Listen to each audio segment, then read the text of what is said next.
De quel bois te chauffes-tu? Quelle bûche as-tu placée dans ta cheminée intérieure? Te souviens-tu de la dernière fois où tu as osé dire ce qui t'habitait, où tu as osé revendiquer tes valeurs, où tu as osé témoigner de ta foi?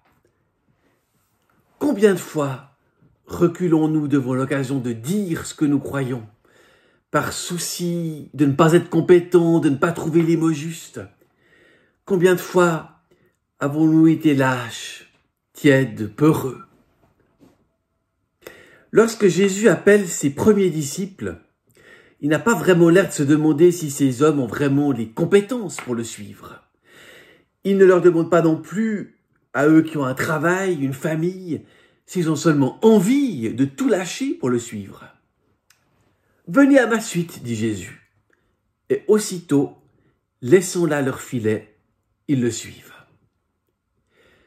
Ils devaient certainement avoir la peur vissée au ventre, ces gars-là.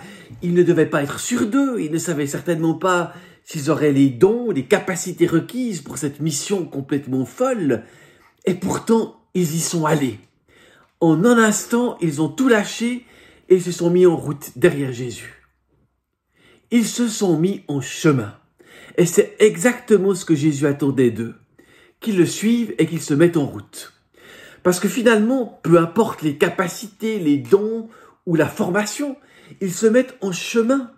Et c'est sur ce chemin que se fera l'apprentissage. Et Jésus tire aussi un parallèle entre le métier de ses futurs disciples et la vocation qu'il leur donne.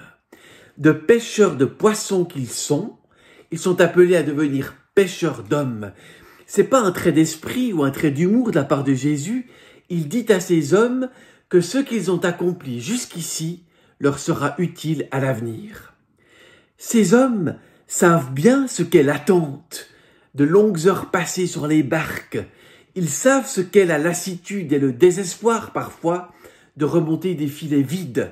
Ils savent ce que représente le fait de partir à l'inconnu d'une pêche dont on ne sait jamais à l'avance ce qu'elle nous réserve. Jésus utilise donc les capacités qui existent chez ces hommes, une expérience qu'ils ont et qui pourra leur servir dans leur mission. La patience, la persévérance et le courage. Mais pour le reste, c'est l'apprentissage sur le tas. C'est le lâcher-prise total. C'est la confiance absolue qui est de mise pour suivre cet homme dont ils ne savent finalement pas grand-chose.